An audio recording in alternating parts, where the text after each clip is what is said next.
নমস্কাৰ আপোনালোক সকলোকে আমাৰ চেনেল eKuhipathলৈ স্বাগতম মই কৃষ্ণা আপোনালোকৰ GS ফেকাল্টি মই মোৰ 3 বছৰ লাগাতাৰ প্ৰিলিমছ ক্ৰেক কৰাৰ অভিজ্ঞতাৰে আপোনালোকলৈ মক টেষ্টৰ সিৰিজ আৰম্ভ কৰিছো এই ভিডিঅ'ৰ পৰা আৰম্ভ হ'ব সাবজেক্ট ওয়াইজ মক টেষ্ট বনাম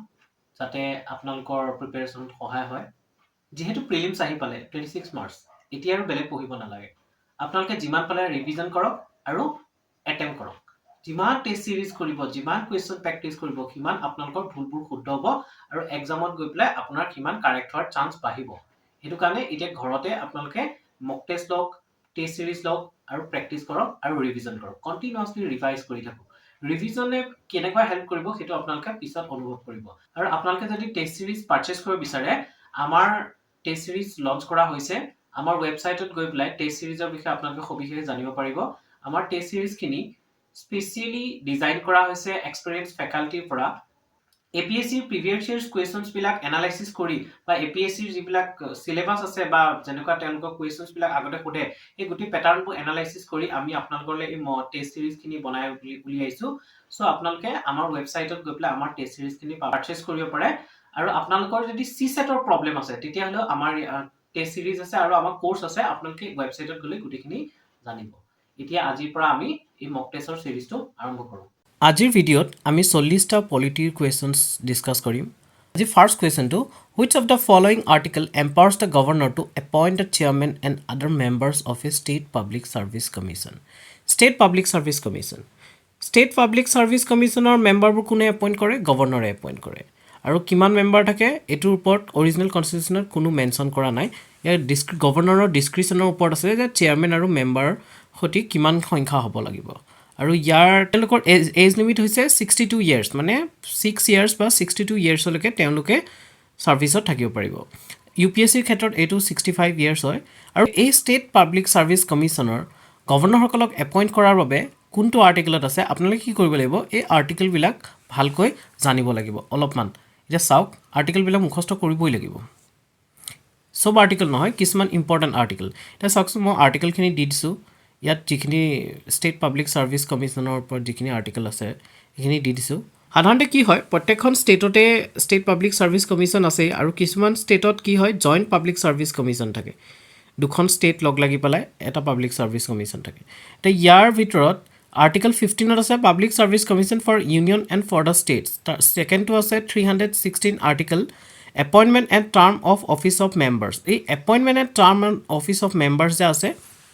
ইয়াতে গভৰ্ণৰক কি কৰা হৈছে এম্পাৱাৰ কৰা হৈছে যাতে তেওঁ ষ্টেট পাব্লিক সাৰ্ভিস কমিশনৰ মেম্বাৰ আৰু চেয়াৰম্যানক এপইন্ট কৰিব পাৰে কিন্তু তেওঁলোকক টাৰ্মিনেট কৰিব পৰা পাৱাৰ অনলি প্ৰেসিডেন্টৰ হে আছে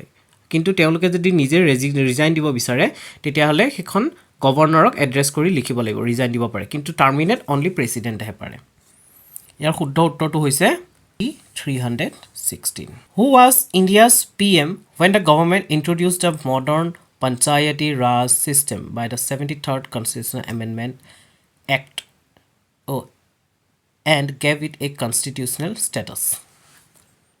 The option is P.V. Narasimha Rao, Vishwanath Pratap Singh, V.P. Singh, then Atal Bihari Vajpayee, Chandrasekhar. সাধাৰণতে কি হয় আপোনালোকে প্ৰেসিডেন্ট আৰু প্ৰাইম মিনিষ্টাৰ খিনি অলপ মনত ৰাখিব আৰু এন ইনসিডেন্ট হৈছিল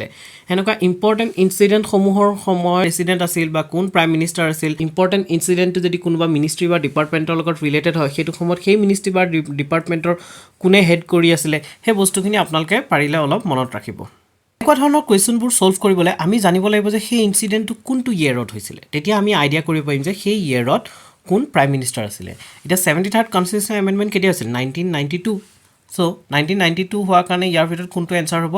সব চন্দ্ৰশেখৰ আৰু ভিপি সিং তো অলৰেডি কৈছিলে কিন্তু অটল বিহাৰী পিছত আহিছিলে অটল বিহাৰী বাজপেয়ী সো মোস্ট প্ৰবাবলি এনসাৰটো এ পিভি নৰসিংহ ৰাও হ'ব লাগে আপোনালোকে কেনেকৈ সলভ কৰিব আপোনালোকে চাওক মই ইয়াত আপোনালোকৰ লিষ্টখন দি দিছো প্ৰাইম মিনিষ্টাৰ খিনি দিছো আৰু প্ৰেসিডেন্ট খিনি আপোনালোকে চাই ল'ব আৰু মই ইন্টাৰিম গভৰ্ণমেন্টৰ দিছো খান সাধাৰণতে কি হয় ইন্টাৰিম গভৰ্ণমেন্টত মানে যেতিয়া আমাৰ ইন্টাৰিম গভৰ্ণমেন্ট ফৰ্ম হৈছিল 1946ত তেতিয়া কোন আছিল কোন কি ডিপাৰ্টমেন্টৰ চাৰ্জত আছিল সেই বস্তুখিনি সেই ইনফৰমেশনখিনি আমাক লাগে এই ইনফৰমেশনখিনি কিন্তু কেতিয়াবা খুদি দিয়ে পৰীক্ষাত হেতু কাৰণে এই দুইখন লিষ্ট আপোনালোকে মনত ৰাখিব এতিয়া চাওকচোন 1992 সময়ত কোন আছিল হেতু সময়ত প্ৰাইম মিনিষ্টাৰ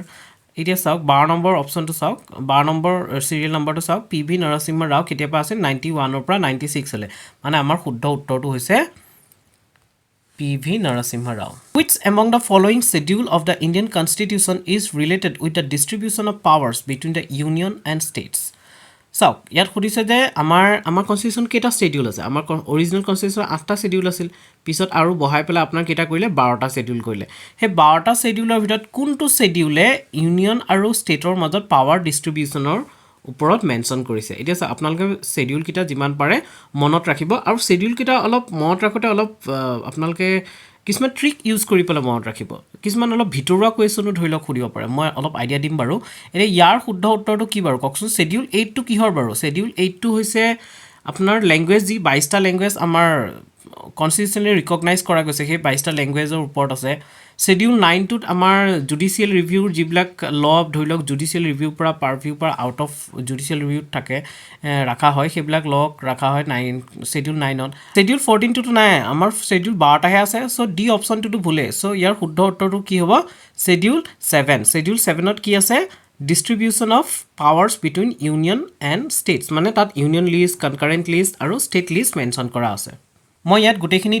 দি দিছোঁ চাওক ফাৰ্ষ্ট শেডিউলত কি আছে ফাৰ্ষ্ট শেডিউল আছে name of the states and territorial jurisdiction ইয়াত ষ্টেট আৰু ইউনিয়ন টেৰিটৰিৰ ওপৰত আছে আপোনালোকে জাষ্ট এনেকৈ মনত ৰাখিব যে ছেকেণ্ড শেডিউলত কি আছে ইমলুমেণ্টছ এলাৱেঞ্চেছ প্ৰিভিলেজেছ আছে থাৰ্ড শেডিউলত আছে অডছ এণ্ড এফাৰ্মেশ্যনছ এতিয়া ইয়াতো কিন্তু এটা বস্তু মন কৰিবলগীয়া যে ছেকেণ্ড শেডিউলত কাৰ ইমলুমেণ্টছ এলাৱেঞ্চৰ বিষয়ে কথা কোৱা আছে আৰু থাৰ্ড শেডিউলত কাৰ অডছ আৰু এফাৰ্মেশ্যনৰ কথা কোৱা আছে এই বস্তুখিনি ভালকৈ অলপ ডিটেইলছত পঢ়ি ল'ব মনত ৰাখি ল'ব কাৰণ কিয় ইয়াতো আপোনাৰ কুৱেশ্যন বনাই দিব পৰা যায় যেনেকৈ প্ৰেচিডেণ্ট অফ ইণ্ডিয়াৰ আছে কিন্তু ছেকেণ্ড অপশ্যন থাৰ্ড শেডিউলত প্ৰেচিডেণ্ট অফ ইণ্ডিয়াৰ মেনশ্যন নাই কিন্তু থাৰ্ড শেডিউলটোৰ যদি কুৱেশ্যন দি পেলাই তাত প্ৰেচিডেণ্ট অফ ইণ্ডিয়া ভৰাই দিয়া যায় তেতিয়া আমি হয়তো ছেকেণ্ড শেডিউল আৰু থাৰ্ড শেডিউলৰ মাজত কনফিউজ হ'ব পাৰোঁ তাৰপিছত আছে ফ'ৰ্থ শেডিউলে কি কৈছে ৰাজ্যসভাৰ ছিটছবিলাক আমাৰ কিমান আছে বেলেগ ষ্টেটবিলাকৰ ওপৰত কেনেকৈ বেলেগকৈ ভাগ কৰা হৈছে তাৰ ওপৰত মেনশ্যন কৰা আছে ফিফথ শেডিউলত শেডিউল এৰিয়াজ আৰু শেডিউল ট্ৰাইব ওপৰত আছে এডমিনিষ্ট্ৰেশ্যনৰ ওপৰত আছে ছিক্স শেডিউলত কোনকেইখন ষ্টেটৰ ওপৰত পৰে সেই বস্তুটো মনত ৰাখিব লাগিব কাৰণ কি আছে ছিক্স শেডিউলত আছাম পৰে মেঘালয় পৰে ত্ৰিপুৰা পৰে আৰু মিজোৰাম পৰে ইয়াতো ধৰি লওক নাগালেণ্ড বা মণিপুৰ বা অৰুণাচল সোমাই দিব পাৰে তেতিয়া আমাৰ কুৱেশ্যনটো পাজল হৈ যাব পাৰে এতিয়া ধৰক ছেভেন শেডিউলত দেখিছেনে লাষ্টত চাওক ছেভেন শেডিউলত কি আছে union list state list concurrent list next আছে এইট শেডিউলত লেংগুৱেজ 22টা লেংগুৱেজৰ ওপৰত আছে নাইন শেডিউলত যিখিনি লক আমি জুডিচিয়েল ৰিভিউৰ পৰা বচাই চলিব পাৰোঁ সেই লখিনি ইনপুট কৰা হয় 10th শেডিউলত এণ্টি ডিফেকশ্যন ল ওপৰত আছে 11th শেডিউলটো পঞ্চায়ত আৰু 12th শেডিউলটো মিউনিচিপালিটিৰ ওপৰত আছে আপোনালোকে এইকেইটা মনত ৰাখি লাগিব when did the first amendment of Indian Constitution take place এতিয়া চাওক ইণ্ডিয়ান কনষ্টিটিউশ্যনৰ ফাৰ্ষ্ট এমেণ্ডমেণ্ট কেতিয়া হৈছিলে 1951 1952 1953 1954 এনেকুৱা অপশ্যনছবিলাক কৰিবলৈ ভাল কাৰণ ইয়াত ইয়েৰটো জানিলেই হৈ যায় ডেটটো অট'মেটিক গম পোৱা যাব কাৰণ এটা অপশ্যন আছে কিন্তু যদি একেটা ইয়েৰতে দুটা ডেট দিয়ে তেতিয়া আপোনাৰ অলপ শুদ্ধ উত্তৰটো বাছি ওলোৱাত প্ৰব্লেম হৈ যায় কিন্তু ফাৰ্ষ্ট এমেণ্ডমেণ্ট কেতিয়া হৈছিলে চাওক কিছুমান এমেণ্ডমেণ্ট আপোনালোকে অলপ মনত ৰাখিব যেনেকৈ ফাৰ্ষ্ট এমেণ্ডমেণ্ট আছিলে ছেভেন্থ এমেণ্ডমেণ্ট হৈছিলে তাৰপিছত 24th এমেণ্ডমেণ্ট কেতিয়া হৈছিলে 42nd এমেণ্ডমেণ্ট কেতিয়া হৈছিলে 44th এমেণ্ডমেণ্ট কেতিয়া হৈছিলে 86th এমেণ্ডমেণ্ট কেতিয়া হৈছিলে 97th এমেণ্ডমেণ্ট কেতিয়া হৈছিলে এই বস্তুবিলাক আপোনালোকে অলপ মনত ৰাখি ল'ব যিখিনি ইম্পৰ্টেণ্ট এমেণ্ডমেণ্ট আছে সেইখিনিহে মনত ৰাখিব গোটেই এমেণ্ডমেণ্টবিলাক মনত ৰাখিব প্ৰয়োজন নাই এতিয়া ইয়াত ফাৰ্ষ্ট এমেণ্ডমেণ্ট কেতিয়া হৈছিল 1951ত হৈছিলে ৰাইট টু প্ৰপাৰ্টি যিটো সেইটো সময়ত ফাণ্ডামেণ্টেল ৰাইট আছিল আৰ্টিকেল 31ত তাক আঁতৰাই পেলাই লিগেল ৰাইট হিচাপে আৰ্টিকেল 300A লৈ যোৱা হৈছিলে আৰু এই ফাৰ্ষ্ট এমেণ্ডমেণ্টটোকে চেলেঞ্জ কৰি পেলাই শংকৰী প্ৰসাদ কেছটো সুপ্ৰিম কোৰ্টত তাৰ এগেইনষ্টত দিয়া গৈছিলে ইয়াত চাওক মই কেইটামান মেনশ্যন কৰি দিয়া আছে আপোনালোকে এইকেইটা মনত ৰাখিব 51ত কেতিয়া হৈছিলে 76ত 42nd এমেণ্ডমেণ্ট হৈছিল যাক মিনি কনষ্টিটিউশ্যন বুলি কোৱা হয় 56ত 7th কনষ্টিটিউশ্যন এমেণ্ডমেণ্ট হৈছিলে 78ত 44th হৈছিলে এই গোটেইখিনি যিখিনি মই দিয়া গৈছে আপোনালোকে এইখিনি চাই ল'ব এবাৰ আৰু সেইটো সময়ত কোন আছিলে প্ৰেচিডেণ্ট কোন প্ৰাইম মিনিষ্টাৰ আছিল সেইখিনি অলপ ভালকৈ চাই ল'ব under Article 368, the Parliament has no power to repeal the fundamental rights because they are. So, Article 368 কি হ'ব ওপৰত আছে এমেণ্ডমেণ্টৰ ওপৰত আছে মানে পাৰ্লিয়ামেণ্টে কেনেকৈ এমেণ্ডমেণ্ট কৰিব গোটেই প্ৰচিডিউৰটো ক'ত মেনশ্যন কৰা আছে আৰ্টিকেল 368 ইয়াত কৈছে যে আৰ্টিকেল 368ৰ আণ্ডাৰত পাৰ্লিয়ামেণ্টৰ কোনো পাৱাৰ নাই ফাণ্ডামেণ্টেল ৰাইটক ৰিপিল কৰিবলৈ মানে আঁতৰাই দিবলৈ কিয় কি কাৰণে first integral part of basic structure of the constitution. Second, integral part of human rights enshrined under part 3 and all of the above. So it is ekdom simple question. Basic structure doctrine কেতিয়া ওলাইছিলে এইটো 1973 basic structure ডক্ট্ৰাইনৰ মতেদি পাৰ্লিয়ামেণ্টৰ power আছে amend কৰিব পৰা পাৰ্লিয়ামেণ্টে গোটেই কনষ্টিটিউশ্যনৰ যিকোনো এটা পাৰ্ট এমেণ্ড কৰিব পাৰে কিন্তু সেই এমেণ্ডমেণ্ট কৰোঁতে এইটো চাব লাগিব যে কনষ্টিটিউশ্যনৰ যিটো বেসিক স্ট্ৰাকচাৰ সেই বেসিক স্ট্ৰাকচাৰটো যাতে চেঞ্জ নহয় বেসিক স্ট্ৰাকচাৰটো চেঞ্জ কৰিলে আৰু তেনেকুৱা এমেণ্ডমেণ্টক জুডিচিয়াৰীয়ে মানে সুপ্ৰিম কোৰ্টে ভইড বুলি ডিক্লেয়াৰ কৰি দিব এতিয়া এই কুৱেশ্যনটো এনসাৰ হ'ব integral part of basic structure of the constitution 1973 Kesavananda Bharati কেছত এই বেসিক স্ট্ৰাকচাৰ ডক্ট্ৰাইনটো সুপ্ৰিম কোৰ্টে ইনিচিয়েট কৰিছিলে কি দিছো the basic structure doctrine was evolved by the Indian judiciary in 1973 under Kesavananda Bharati case এটা চাওক ইয়াত আৰু এটা মন কৰিব লাগিব যে আপোনালোকে কেছ কিটা মন ৰাখিব কেছৰ যিটো ক্ৰনলজি আছে সেই ক্ৰনলজিটো মন কৰিব যে কেনেকে গৈ পেলাই কি কেছৰ থ্ৰু দি আহি পেলাই 1973 বেসিক স্ট্ৰাকচাৰ ডক্ট্ৰাইনটো ইণ্ডিয়ান জুডিচিয়াৰীয়ে ইনোভেট কৰিলে মানে সো ফাৰ্ষ্ট কেছটো হৈছে শংকৰী প্ৰসাদ কেছ 1951 সেকেন্ডটো আছে গোলকনাথ কেছ 1967 তাৰ পিছত আছে Kesavananda Bharati case 1973 basic structure ডক্ট্ৰাইনৰ ভিতৰত সাধাৰণতে কি বস্তু পৰে কোনখিনি বস্তু বেসিক স্ট্ৰাকচাৰ ডক্ট্ৰাইনৰ ভিতৰত পৰে মানে কোনখিনি প্ৰভিজনক কনষ্টিটিউশ্যনৰ কোনখিনি প্ৰভিজনক মেইনলি আমি basic structure constitution for basic structure বুলি মানো আৰু যাক আমি মানে কি কৰিব নোৱাৰো এমেণ্ড কৰিব নোৱাৰো এই বস্তুখিনি এতিয়ালৈকে ক্লিয়াৰ হোৱা নাই কাৰণ এটো কমপ্লিটলি মানে ক্লিয়াৰলি ব্যাখ্যা কৰা নাই যে কোনখিনি প্ৰভিজনক হেৰি কৰা যায় বেসিক স্ট্ৰাকচাৰ বুলি ধৰা যায় কিন্তু জুডিচিয়াৰীৰ কিছুমান জাজমেণ্টৰ পৰা এটো গম পোৱা গৈছে যে এটা ধাৰণা কৰা যায় যে বেসিক স্ট্ৰাকচাৰত কি পৰে ইয়াত মই লিষ্টখন দি দিছো আপোনালোকে এবাৰ চাই ল'ব যে supremacy of constitution sovereign democratic and republican nature of Indian polity ইয়াত পঢ়িলে আপোনালোকে গম পাব যে যিবোৰ বিশেষকৈ আপুনি নিজে অনুভৱ কৰিব যে কোনবোৰ কথাত বেছি গুৰুত্ব দিব লাগে কোনবোৰ আমাৰ সোসাইটিৰ কাৰণে বেছি ইম্পৰ্টেন্ট মানে আমাৰ ভাৰতবৰ্ষখন আমাৰ কনষ্টিটিউশ্যনখন যেনেকৈ তেওঁলোকে ফ্ৰেমাৰ্ছখিনিয়ে যেনেকুৱা যিবোৰ ধৰণৰে আমাৰ কনষ্টিটিউশ্যন ফ্ৰেম কৰিছিল সেই ধাৰণাবোৰ যদি আমি বৰ্তাই ৰাখিব বিচাৰো তেতিয়াহ'লে আমাক কোনবোৰ প্ৰভিজনছ বেছি ইম্পৰ্টেন্ট হ'ব সেই প্ৰভিজনছখিনিকে সাধাৰণতে কি বুলি কোৱা হয় বেসিক স্ট্ৰাকচাৰ বুলি কোৱা হয় আৰু ইয়াত সেইখিনি মেনশ্যন কৰা গৈছে আপোনালোকে পঢ়িলে বুজি পাই যাব Next is the concept of dual citizenship in the Union of India to the person of Indian origin belong to some specified countries was recommended by the মানে ইয়াত কমিটি আমাক কমিটিও লাগে কমিটিবিলাকৰ চেয়াৰম্যান কোন বা সেই কমিটিখনে কিহৰ ওপৰত কাম কৰিছিল সেই বস্তুখিনি আমি জানিব লাগে সব কমিটি নহয় কিছুমান ইম্পৰ্টেন্ট কমিটি সেইখিনি আমি জানিব লাগে এটা চাওক ইয়াত কোৱেশ্যনটো কৈছে the concept of dual citizenship in the Union of India to the persons of Indian origin the persons of Indian origin যিবিলাক মানুহ মানে ইণ্ডিয়াৰ অৰিজিনেলি ইণ্ডিয়াৰ হয় কিন্তু তেওঁলোক থাকে ফৰেনত তেওঁলোকৰ কাৰণে dual citizenshipৰ belonging to some specified countries was recommended by কিছুমান স্পেসিফাইড কান্ট্ৰি সব কান্ট্ৰিজ থকা নহয় কিছুমান স্পেসিফাইড কান্ট্ৰি কাৰণ ইণ্ডিয়ান ডায়াসপৰা আমাৰ কাৰণে বহুত ইম্পৰ্টেন্ট হৈ যায় আমি সেই মানুহবিলাকৰ পৰা যিবিলাক আমাৰ ইণ্ডিয়ান অৰিজিন হয় কিন্তু ফৰেনত থাকে তেওঁলোকৰ পৰা আমি নিজকে কাট অফ কৰিব নোৱাৰো কাৰণ আমাৰ কাৰণে ডায়াসপৰাটো ইণ্ডিয়ান ডায়াসপৰা বহুত ইম্পৰ্টেন্ট হৈ যায় ইণ্টাৰনেশ্যনেল পলিটিক্সত বা ইণ্টাৰনেশ্যনেল এফেয়াৰ্ছত ইণ্ডিয়ান ডায়াসপৰাই মানে বহুত হেল্প কৰে সেইটো কাৰণে তাত প্ৰেছাৰ ক্ৰিয়েট কৰাত বহুতখিনি হেল্প কৰে সেইটো কাৰণে আমাৰ কাৰণে তেওঁলোকক আমি এৰি দিব নোৱাৰো সো আমাৰ ডুৱেল সিটিজেনশ্বিপ কোনটো কমিটিয়ে ৰেকমেণ্ড কৰিছিলে ইয়াৰ শুদ্ধ উত্তৰটো হৈছে LM সিংভি কমিউনিটি ইয়াত চাওক মই কিছুমান কমিটিৰ মেনশ্যন কৰি দিছোঁ আৰু তেওঁলোকক কি কাম দিয়া আছিল কিহৰ ওপৰত কাম কৰিছে তেওঁলোকে আপোনালোকে অলপ চাই ল'ব এই মই বাছি এই কমিটিকেইখন দিছোঁ গোটেইবোৰ কমিটি ইম্পৰ্টেণ্ট নহয় সেইটো কাৰণে কমিটিখিনি যিখিনি বাছি দিছোঁ এইখিনি আপোনালোকে চাই ল'ব নেক্সট আছে equal opportunity in matters of public employment is granted under article 14, 15, 16, 17 এটা ফাণ্ডামেণ্টেল ৰাইট হয়নে নহয় এই আৰ্টিকল কেইটা 14, 15, 16, 17 ইয়াৰ ভিতৰত সুধিছে যে equal opportunity in matters of public employment is guaranteed কোনটো আৰ্টিকলে ইকুৱেল অপৰচুনিটি পাব্লিক এমপ্লয়মেণ্টৰ ক্ষেত্ৰত গ্যাৰাণ্টি দিছে সাধাৰণতে আমাৰ কি হয় আমি কিছুমান আৰ্টিকল মুখস্থ কৰিব লগা যায় একচুয়ালি মুখস্থ মানে ভালকে জানি ল'ব লাগে বুজি ল'ব লাগে সেই আৰ্টিকল কিছুমান গোটেইবোৰ আৰ্টিকল নহয় কিন্তু কিছুমান মেইন ইম্পৰ্টেন্ট আৰ্টিকল বিশেষকৈ আপোনাৰ যিখিনি ফাণ্ডামেণ্টেল ৰাইটৰ আৰ্টিকল সেইখিনিতো আপুনি জানিবই লাগে তাৰ কাৰণে গোটেই লাইন বাই লাইন আৰ্টিকলটো মুখস্থ কৰিব নালাগে কিন্তু আপুনি এটা কিৱৰ্ডছ কিছুমান ব্যৱহাৰ কৰি পেলাই ধৰি লওক এই আৰ্টিকলটো কিহৰ ওপৰত ডিল কৰিছে হিটো আৰ্টিকলে কিহৰ ওপৰত ডিল কৰিছে তেনেকৈ কিছুমান কিৱৰ্ডছ কিছুমান লৈ পেলাই আপুনি আৰ্টিকেলবিলাক মনত ৰাখিব পাৰিব যেনেকৈ আৰ্টিকেল 14 যিটো আৰ্টিকেল 14 ৰাইট টু ইকুৱেলিটিৰ ওপৰত ডিল কৰে আৰ্টিকেল 15 কিছুমান ডিছক্ৰিমিনেশ্যনৰ এগেইনষ্টত মানে ডিল কৰিছে race religion sex place of birth caste ইয়াৰ ওপৰত ডিল কৰিছে মানে ইয়াত এইটো কোৱা গৈছিল যে অনলি সেইকেইটাৰ ওপৰত সেইকেইটা যিকেইটাত আপোনাক মেনশ্যন কৰিছে সেই ক্ৰাইটেৰিয়াকেইটাৰ ওপৰত আপুনি ডিছক্ৰিমিনেট কৰিব নোৱাৰিব কিন্তু বেলেগ ক্ৰাইটেৰিয়াৰ ওপৰত আপুনি ডিছক্ৰিমিনেট কৰিব পাৰে আৰ্টিকেল 17টো কি হৈছে এভলিউশ্যন অফ আনটাচেবিলিটি আৰু আৰ্টিকেল 16টো কি হৈছে equal opportunity in matters of public employment আমাৰ এনচাৰটো ইয়াত মই মেনশ্যন কৰিছোঁ আৰ্টিকেল 14 ৰাইট ইকুৱেলিটি বিফৰ ল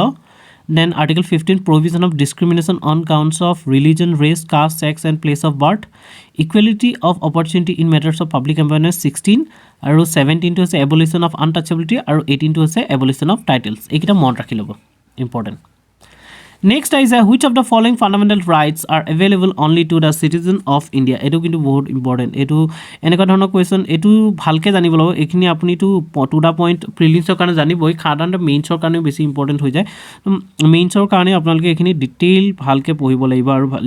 লিখিব পৰাকৈ পঢ়িব লাগিব এতিয়া চাওক কি কি অপশ্যন আছে right to education equality before law right to freedom of religion and right to freedom under article 19 মই এক্সট্ৰা এডিশ্যনেল ইনফৰমেশ্যনত মেনশ্যন কৰিছোঁ যে কোনকেইটা আৰ্টিকেল আপোনাৰ অনলি চিটিজেনৰ কাৰণে আছে আৰু কোনকেইটা আৰ্টিকেল চিটিজেন প্লাছ এলিয়েন দুইটাই আপোনাৰ এনজয় কৰিব পাৰি এলিয়েনৰ ক্ষেত্ৰত এলিয়েন মানে সাধাৰণতে কি হয় চিটিজেন হৈছে আমি ইণ্ডিয়ান মানুহবোৰ যিবিলাক চিটিজেন কিন্তু এলিয়েনবিলাক কোনবোৰ যিবিলাক ফৰেইনাৰ্ছ আমাৰ ইণ্ডিয়াত থাকেহি তেওঁলোকক এলিয়েন্স বুলি কয় এতিয়া এলিয়েন্সৰ দুটা টাইপৰ আছে ফ্ৰেণ্ডলি এলিয়েন্স আৰু এনিমি এলিয়েন্স ফ্ৰেণ্ডলি এলিয়েন্স কোনবোৰ যোনবোৰ কাণ্ট্ৰি আমাৰ লগত ফ্ৰেণ্ডলি ৰিলেশ্যনছ আছে যেনেকৈ আমাৰ ধৰি লওক এতিয়া জাপানৰ কথা ক'ব পাৰোঁ USA কথা ক'ব পাৰোঁ ফ্ৰান্সৰ কথা ক'ব পাৰোঁ এইবিলাক কাণ্ট্ৰি আমাৰ লগত ভাল ৰিলেশ্যনত আছে তেনেহ'লে এইবিলাক ইয়াৰ তেওঁলোকৰ যিবিলাক মানুহবিলাক আমাৰ ইয়াত থাকিব তেওঁলোক আমাৰ ফ্ৰেণ্ডলি এলিয়েন্স কিন্তু যিবিলাক কাণ্ট্ৰিৰ লগত আমাৰ ভাল ৰিলেশ্যন নাই সেইবিলাক কাণ্ট্ৰিৰ মানুহখিনিক আমি কি বুলি ক'ম এনিমি এলিয়েন্স লাইক পাকিস্তানৰ কথা ক'ব পাৰোঁ বা চাইনাৰ কথা ক'ব পাৰোঁ এইবিলাক কাণ্ট্ৰিৰ লগত আমাৰ ভাল ৰিলেশ্যন নাই চ' তেওঁলোকক এনিমি এলিয়েন্স বুলি ক'ব পাৰোঁ চ' ফাণ্ডামেণ্টেল ৰাইটছ কিছুমান অন ৰিজনেও এনজয় কৰিব পাৰে আৰু এলিয়েন্সে এনজয় কৰিব পাৰে কিন্তু এনিমি এলিয়েন্সে এনজয় কৰিব নোৱাৰে ফ্ৰেণ্ডলি এলিয়েন্সেহে এনজয় কৰিব পাৰে আৰ্টিকল 19ৰ আণ্ডাৰত কি আপোনাৰ ৰাইটছ পোৱা যায় ন right freedom of speech and expression then assembly then association then movement then residence and profession এতিয়া মই ইয়াত মেনশ্যন কৰিছোঁ চাওকচোন আৰ্টিকেল 15 16 19 29 30 এইকেইটা কি হয় এইকেইটা আমাৰ অনলি চিটিজেনৰ কাৰণে আছে ইয়াৰ উপৰিও এইকেইটা ফাণ্ডামেণ্টেল ৰাইটৰ উপৰিও কি হয় right to contest for the membership of parliament and state legislature চিটিজেনে পাৰে eligible to hold certain public offices যেনে president of India vice president of India জাজেছ অফ সুপ্ৰিম কোৰ্ট তাৰ কাৰণে কি হ'ব লাগিব governor of states citizen of India হ'ব লাগিব কিন্তু যিবোৰ ৰাইট অকল চিটিজেন আৰু এলিয়েন্সৰ কাৰণেও উপলব্ধ আছে সেই ৰাইটছখিনি আছে আৰ্টিকেল 14 17 18 20 21 21A 22 23 24 25 26 27 28 32 পৰা 35 লৈকে ইয়াৰ শুদ্ধ উত্তৰটো কোনটো হ'ব ৰাইট টু এডুকেশ্যন নহয় ৰাইট টু এডুকেশ্যন ক'ত আছে 21A ইকুৱেলিটি বিফৰ ল 14 এইটো নহয় right to freedom of religion এইটো নহয় এতিয়া কোনটো হ'ব এনচাৰটো D right to freedom under article 19 in the Indian constitution the methods of election of the president of India is taken from which country আমাৰ যেতিয়া ইণ্ডিয়ান কনষ্টিটিউশ্যন বনোৱা আছিলে 2 years 11 months এপ্ৰক্স লাগিছিলে মোৰ দেন 60 মানে ডিফাৰেণ্ট কাণ্ট্ৰিৰ আপোনাৰ constitution চাই লৈছিল তাক ৰেফাৰ কৰি পেলাই বনোৱা গৈছিল কনষ্টিটিউশ্যন চাই পেলাই তাৰ পৰা চব কনষ্টিটিউশ্যন যিবিলাক সেইটো সময়ৰ মেজৰ কাণ্ট্ৰিজবিলাক আছিল তাৰ কনষ্টিটিউশ্যনৰবিলাকৰ পৰা কিছুমান প্ৰভিজন এডপ্ট কৰা গৈছিল ভাল প্ৰভিজনছবিলাক আৰু সেইবিলাক লৈ পেলাই আমাৰ কনষ্টিটিউশ্যনখন বনোৱা গৈছিলে চ' আমি এইটোও জানিব লাগিব যে কোনখন দেশৰ কনষ্টিটিউশ্যনৰ পৰা কি ফিচাৰ্ছবিলাক এডপ্ট কৰিছিলোঁ মই লিষ্টখন দিছোঁ আপোনালোকে লিষ্টখন চাব ইয়াত অপশ্যন আছে আয়াৰলেণ্ড ইংলেণ্ড USA আৰু অষ্ট্ৰেলিয়া কিহৰ ওপৰত আমাক কথা কৈছে যে প্ৰেচিডেণ্টৰ ইলেকশ্যন অফ দ্য প্ৰেচিডেণ্ট এতিয়া চাওকচোন লিষ্টখনত কি আছে গভৰ্ণমেণ্ট অফ ইণ্ডিয়া এক্টৰ পৰা আমাক কিছুমান ফিচাৰ্ছ লোৱা গৈছিলে এতিয়া ব্ৰিটিছ কনষ্টিটিউশ্যনৰ পৰা এইখিনি আছে USA কনষ্টিটিউশ্যন আইৰিছ কনষ্টিটিউশ্যনৰ পৰা আছে কানাডিয়ান কনষ্টিটিউশ্যনৰ পৰা আছে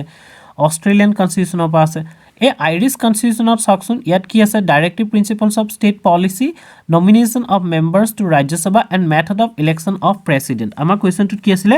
method of election of president হয়নে ইয়াৰ শুদ্ধ উত্তৰটো কি হ'ব আইৰিছ মানে আয়াৰলেণ্ডৰ Which statement among the following is not true about the GST Council? GST Council ওপৰত ইয়াত দিয়া কোনটো statement শুদ্ধ নহয় এক নম্বৰতে কৈছে it is a statutory body, it is chaired by the finance minister of India, then it decides the rates of taxes on goods and services except some items, it was set up by president of India. So statutory body কি কাক কয় যিবিলাক body আপোনাৰ কিবা পাৰ্লিয়ামেন্টৰ actor আন্ডাৰত গঠন কৰা হয় তেনেকুৱা বডিবিলাকক স্ট্যাটুটৰি বডি বুলি কোৱা হয় আৰু যিবিলাক বডি বিষয়ে অলৰেডি কনস্টিটিউশনত মেনশন কৰা গৈছে কোনো এক্টৰ সহায় ল'ব লগা হোৱা নাই কোনো পাৰ্লিয়ামেন্ট এক্টৰ সহায় ল'ব লগা হোৱা নাই তেনেকুৱা বডিবিলাকক কি বুলি কয় কনস্টিটিউশনাল বডি বুলি কোৱা হয় এটা জিএসটি কাউন্সিলটো সাধাৰণতে এটা কনস্টিটিউশনাল বডি হয় এটো এটা স্ট্যাটুটৰি বডি নহয় হেতু কাৰণে ইয়াৰ শুদ্ধ উত্তৰটো হৈছে কোনটো নহয় হেতু সুধিছে ন হেতু হৈছে এ কাৰণ বাকি ফাইনান্স মিনিষ্টাৰ চেয়াৰম্যান হয় হেতু হয় C2 হয় আৰু D2 হয় ইয়াৰ শুদ্ধ উত্তৰটো হৈছে A. It's not as the ideal of welfare state in the Indian Constitution is enshrined in its preamble, directive principles of state policy, fundamental rights, 7th schedule. It is sauk apnaloke jodi Lakshmikant kon bhalkoi pohe tetia directive principle or jitu section ase tate apni direct mention kora pabo je welfare of state kihor kane যে directive principles of state পলিচিবোৰ কিয় input কৰা গৈছিলে আমাৰ কনষ্টিটিউশ্যনত কিয় আনা হৈছিলে কাৰণ যাতে এই যিবিলাক প্ৰিন্সিপলছ আছে যিবিলাক ষ্টেটবিলাক বা ষ্টেট বা চেণ্ট্ৰেল গভৰ্ণমেণ্ট বা ষ্টেটে যেতিয়া কিছুমান ল বনায় বা কিছুমান স্কিম বনায় বা কিছুমান তেওঁলোকে ৰুলছ উলিয়ায় তেতিয়া যাতে এই ডাইৰেক্টিভ প্ৰিন্সিপলছ অফ ষ্টেট পলিচিখিনি তেওঁলোকে মানি চলে তেওঁলোকে মানি চলি তাৰ ওপৰত যাতে তেওঁলোকে বনায় যাতে কিয় এই ডাইৰেক্টিভ প্ৰিন্সিপলছ অফ ষ্টেট পলিচিয়ে সাধাৰণতে কি কৰে social and economic democracy maintain কৰিবৰ কাৰণে আমাক প্ৰভিজনছ কিছুমান দিয়ে মানে কিছুমান এডভাইচেছ কিছুমান দিয়ে যে ষ্টেটক যে তেওঁলোকে যিবোৰ পলিচি ফৰ্মুলেশ্যনৰ সময়ত মন দিব লাগে চ' প্ৰিএম্বলত ৱেলফেয়াৰ ষ্টেটৰ মেনশ্যন নাই ফাণ্ডামেণ্টেল ৰাইটছত ৱেলফেয়াৰ ষ্টেটৰ মেনশ্যন নাই 7th শ্বেডিউলটো অলপ আগতে পাই আহিছিলোঁ 7th শ্বেডিউলত আমাৰ ডিষ্ট্ৰিবিউশ্যন অফ পাৱাৰ্ছে আছিলে চ' ইয়াৰ উত্তৰটো হৈছে directive principles of state policy ইয়াত চাওক মই প্ৰিএম্বলটো এটাচ কৰি দিছোঁ প্ৰিএম্বলটো সাধাৰণতে আপোনালোকে মনত ৰাখিব এইটো প্ৰথম মনত ৰাখি ল'ব লাগে প্ৰিএম্বলটোত ক'তো ৱেলফেয়াৰ ষ্টেটৰ মেনশ্যন নাই আৰু ইয়াত চাওক মই এই ক্লিপটো লক্ষ্মীকান্তৰ পৰা তুলি দিছোঁ Directive principle of state policy constitutes a very comprehensive economic, social and political program for a modern democratic state. They aim at realizing the high ideals of justice, liberty, equality and fraternity as outlined in the preamble to the constitution. They embody the concept of welfare state and not that of a police state. Dekhise ne direct DPSP mention kora hoise. Next question to there is a parliamentary system of government because so government দুটা টাইপৰ থাকে parliamentary system থাকে আৰু presidential system থাকে আমেৰিকাত presidential system আছে শ্ৰীলংকাত presidential system আছে আমাৰ ইয়াত পাৰ্লিয়ামেণ্টাৰী আছে ব্ৰিটেইনত পাৰ্লিয়ামেণ্টাৰী আছে চ' পাৰ্লিয়ামেণ্টাৰী ছিষ্টেম অফ গভৰ্ণমেণ্টৰ আপোনালোকে তাৰ যিকেইটা কেৰেক্টাৰিষ্টিক্স সেইকেইটা জানিব লাগিব আৰু প্ৰেচিডেন্ট ছিষ্টেম অফ গভৰ্ণমেণ্টৰ কেৰেক্টাৰিষ্টিক্সকেইটা জানিব লাগিব আমাৰ যেহেতু পাৰ্লিয়ামেণ্টাৰী ছিষ্টেম অফ গভৰ্ণমেণ্ট হয় ইয়াত যি সুধিছে যে তলত দিয়া কোনটো ৰিজনৰ কাৰণে আমি ক'ব পাৰোঁ যে আমাৰ ছিষ্টেমটো পাৰ্লিয়ামেণ্টাৰী ছিষ্টেম অফ গভৰ্ণমেণ্ট এতিয়া ফাৰ্ষ্ট অপশ্যনটো Lok Sabha is elected directly by the people no' Lok Sabha is elected directly by the people সেইটো হ'লে কি পাৰ্লিয়ামেণ্টাৰী ছিষ্টেম অফ গভৰ্ণমেণ্ট হৈ যাব নেকি ছেকেণ্ড আছে parliament can amend the constitution no' Rajya Sabha can not be dissolved এইটোও নহয় Council of Ministers is responsible to the Lok Sabha. So, presidential system আৰু parliamentary system of the difference এইটোৱে আছে মানে presidential systemত কি হয় আপোনাৰ যিখিনি executive থাকে আৰু যিখিনি legislative থাকে দুইখিনি মাজত harmony নাথাকে মানে দুইখিনি separate হয় আৰু যিবিলাক পাৰ্লিয়ামেণ্টাৰী ছিষ্টেম থাকে তাত দুইটা মানে ইটোৱে সিটোৰ ওপৰত ৰেছপন্সিবল হৈ যায় সেইটো কাৰণে সিহঁত দুইটা অৰ্গেন যিটো লেজিসলেটিভ অৰ্গেন আৰু এক্সিকিউটিভ অৰ্গেনৰ মাজত হাৰমনিয়াছ ৰিলেশ্যনশ্বিপ থাকে এতিয়া council of ministers is responsible to the Lok Sabha এইটো হৈছে শুদ্ধ উত্তৰ মানে কাউন্সিল অফ মিনিষ্টাৰখিনি কি হয় লোকসভাক এনচাৰ দিব লাগিব ন কাউন্সিল অফ মিনিষ্টাৰে যিয়ে নকৰক কিয় তাৰ এনচাৰ তেওঁলোকে লোকসভাত দিব লোকসভাত বিভিন্ন ধৰণৰ কুৱেশ্যন আৱাৰ আছে জিৰ' আৱাৰ আছে আৰু বিভিন্ন ধৰণৰ মোচনবিলাক আছে তাৰ থ্ৰুদি কি কৰিব লোকসভাৰ মেম্বাৰবিলাকে কাউন্সিল অফ মিনিষ্টাৰক কুৱেশ্যন সুধিব যে আপোনালোকে এইটো একশ্যন কিয় ল'লে এনেকুৱা ডিচিজন কিয় ল'লে চ' কাউন্সিল অফ মিনিষ্টাৰ্ছখিনি কি হয় ৰেছপন্সিবল হয় আৰু কাৰ আগত ৰেছপন্সিবল হয় পিপুলৰ ৰিপ্ৰেজেণ্টেটিভৰ কাৰণে সেই পিপুল ৰিপ্ৰেজেণ্টেটিভবিলাক কোনে পঠিয়ায় আমিয়ে ভোট দি পেলাই পঠিয়াওঁ আমাৰ যিবিলাক ৰিপ্ৰেজেণ্টেটিভ আছে তেওঁলোকে তাত গৈ পেলাই কুৱেশ্যন কৰে চ' ইয়াৰ উত্তৰটো হৈছে ডি চ' চাওক মই ইয়াত পাৰ্লিয়ামেণ্টাৰী ছিষ্টেম আৰু পাৰ্লিয়ামেণ্টাৰী ছিষ্টেমৰ মেৰিটছ কিছুমান আৰু ফিচাৰ্ছ কিছুমান দি দিছোঁ আপোনালোকে এইখিনি চাই ল'ব ভালকৈ এটা চাওক কালেক্টিভ ৰেছপনচিবিলিটি আছে পলিটিকেল হোমোজেনিটি আছে ডাবল মেম্বাৰশ্বিপ আছে ডাবল মেম্বাৰশ্বিপ মানে তেওঁলোকে লেজিষ্লেটিভো হয় এক্সিকিউটিভো হয় হয়নে next কুৱেশ্যনটো In the election of Lok Sabha or State Assembly, the winning candidate must have 50% of the votes polled to be declared elected. Second statement, according to the provisions laid down in the Constitution of India, in Lok Sabha, the Speaker's post goes to the majority party and Deputy Speaker to the opposition. So, our statement-based question ahibo pare. Only the to the point question ahibo tenokwa kono kotha nai. So আমি দুইটা practice কৰিব লাগিব ইয়াত first যেটো option আছে ইয়াত কৈছে যে লোকসভা বা ষ্টেট এছেম্বলি ইলেকশ্যনত এটা এজন ক্যান্ডিডেটক আমি উইনাৰ হিচাপে ডিক্লেয়াৰ কৰিবলৈ তেওঁ 50% যিমান ভোট পোল হৈছে তাৰ 50% ভোট পাব লাগিব এটো হ'ব পাৰে জানো এটো হ'ব নহয় কাৰণ কিয় তেওঁ এনেকুৱা কোনো মেনশন নাই যে তেওঁ যিমান পোল হৈছে তাৰ 50% পাবই লাগিব যোনজনে মেজৰিটি ভোট পাব তেওঁৱে তাত উইনাৰ হ'ব ন হেতু কাৰণে ফাৰ্ষ্ট স্টেটমেন্টটো ভুল সেকেন্ড স্টেটমেন্টটো আছে অ্যাকৰ্ডিং টু দা প্ৰভিজন মানে কি কৈছে যে স্পিকাৰ যিজন আছে হে স্পিকাৰ পোষ্টটো কোনে পায় মেজৰিটি পাৰ্টিয়ে পায় আৰু ডেপুটি স্পিকাৰ পোষ্টটো অপজিশনে পাইছে এনেকুৱা কোনো কথা নাই কাৰণ স্পিকাৰ আৰু ডেপুটি স্পিকাৰৰ ইলেকশ্যন হয় তেওঁলোকৰ মেম্বাৰখিনি মাজতে ইলেকশ্যন হয় ইলেকশ্যন হৈ পেলাই তেওঁলোকক ইলেক্ট কৰা যায় কোন স্পিকাৰ হ'ব আৰু কোন ডেপুটি স্পিকাৰ হ'ব সাধাৰণতে মেজৰিটি পাৰ্টিৰ পৰা আহে বা কোলিশন গভৰ্ণমেণ্টৰ ক্ষেত্ৰত কোলিশন গভৰ্ণমেণ্টৰ যিটা পাৰ্টি আছে তেওঁলোকৰ মাজৰ পৰা আহে কিন্তু ইয়াত কোনো এনেকুৱা প্ৰভিজন নাই যে অপজিশন পাৰ্টিৰ পৰা আহিব লাগিব সো ইয়াৰ অপচনটো ডি নাইদাৰ 1 nor 2 mention কৰিছো there is no such provision mentioned about the membership of speaker and deputy speaker to the ruling party and opposition party respectively both the speakers and deputy speakers are elected amongst the members of the parliament and state legislatures usually the speaker and deputy speaker belongs to the ruling party or the parties in coalition however a person to be elected as the speaker or and deputy speaker of the parliament and state legislature must be a member of parliament or state legislature respectively. Next question, right to vote and to be elected in India is a so right to vote মানে আমি vote যে দিওঁ আমাৰ যেটো right আছে vote দিয়া বাট two B elected মানে contest কৰিব পৰা যেটো যিকোনো ইলেকশ্যনত যেটা আমি কন্টেষ্ট কৰিব পাৰো আমি জিকিবৰ কাৰণে আমি ইলেক্ট হ'বৰ কাৰণে এটো কি হয় ৰাইট হয় এক নম্বৰতে ফান্ডামেন্টাল ৰাইট দুই নম্বৰতে natural right third constitutional right fourth legal right so fundamental ৰাইটত তো নপৰে ফান্ডামেন্টাল ৰাইটত নাই বাকি নেচাৰেল ৰাইট কনস্টিটিউশনাল রাইট আর লিগেল রাইট এই তিনটার ডেফিনেশনটা আমি চাওঁ বলকচোন ফান্ডামেন্টাল রাইটসত কি লিখা আছে they are basic human rights enshrined in the constitution which are guaranteed to all citizens they are justiciable enforceable by courts constitution rights all rights that have been conferred to the citizens and enshrined in the constitution of India but are not under the domain of part 3 of the constitution are said to be constitution rights তামানে কি হয় যিবোৰ part 3 ত আছে হেবিলাকে fundamental right part 3 বাহিৰত থকাবোৰ fundamental rights নহয় ন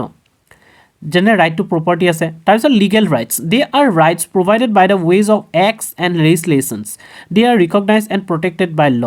legal ৰাইটবিলাক যিবিলাক পাৰ্লিয়ামেণ্টৰ কিছুমান act বা লেজিসলেশনৰ থ্ৰু দি মানে এষ্টাব্লিছ কৰা গৈছে যিবিলাক মানে প্ৰটেক্ট কৰা যায় লৰ থ্ৰু আণ্ডাৰত প্ৰটেক্ট কৰা যায়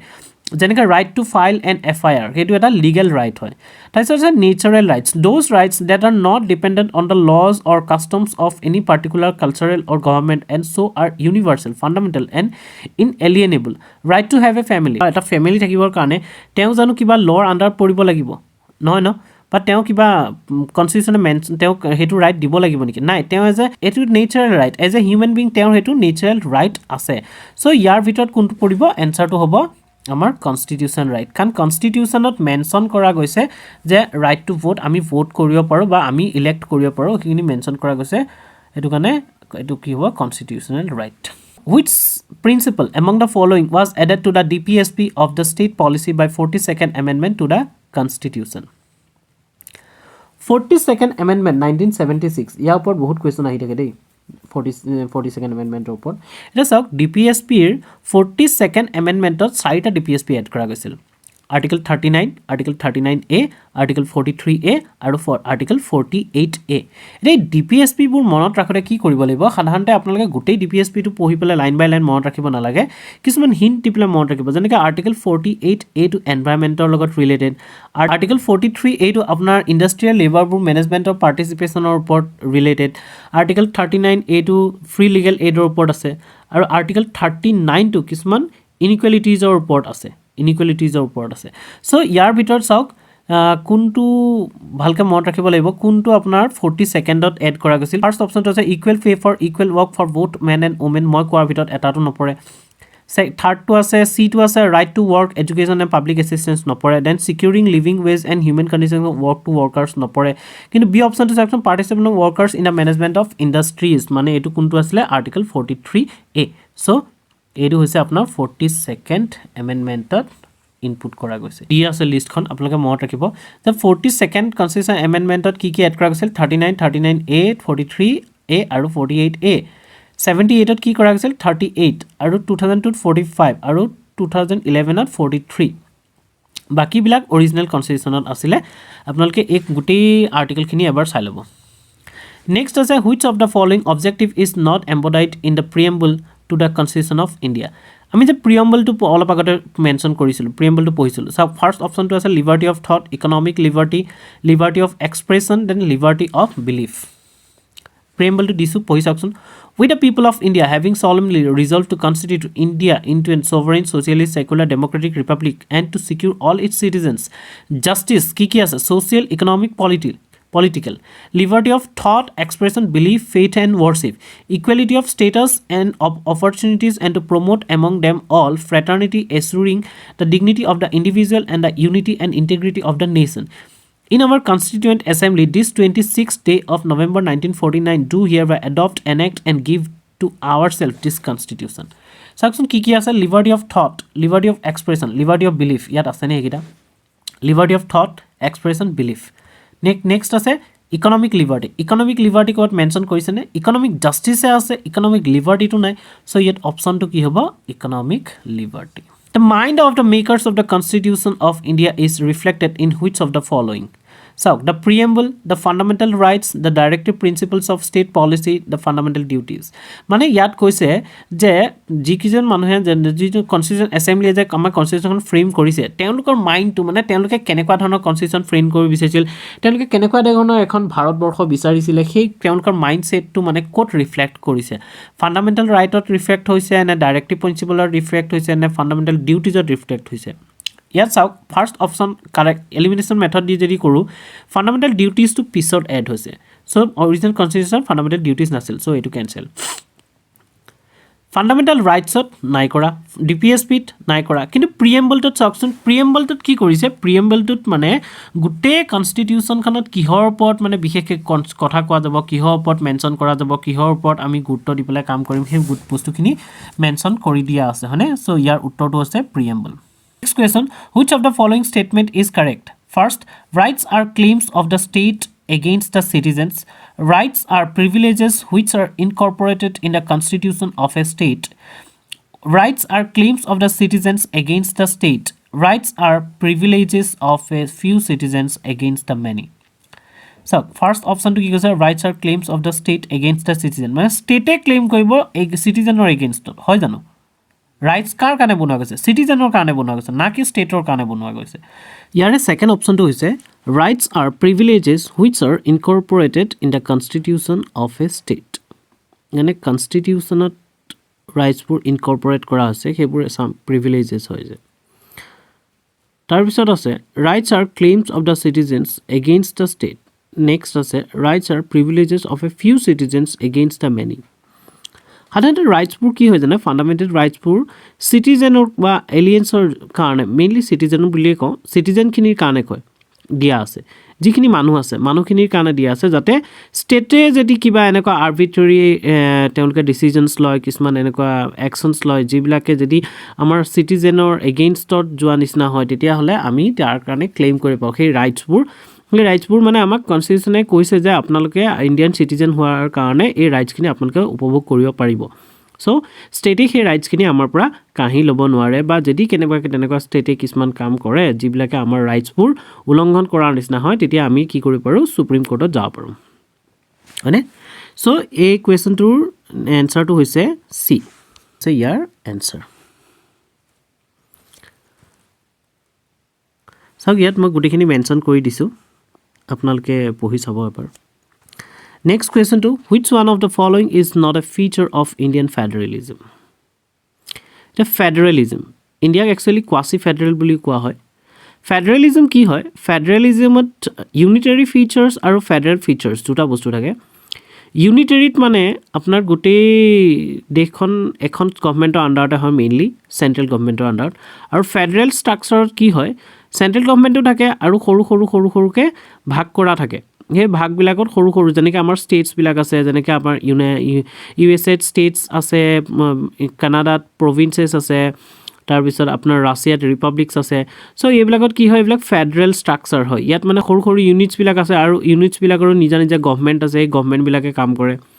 চ' ইয়াত কৈছে যে which one of is not a feature of federalism আমাৰ ইণ্ডিয়াত থকা কোনটো এটা ফেডাৰেলিজমৰ ফিচাৰ নহয়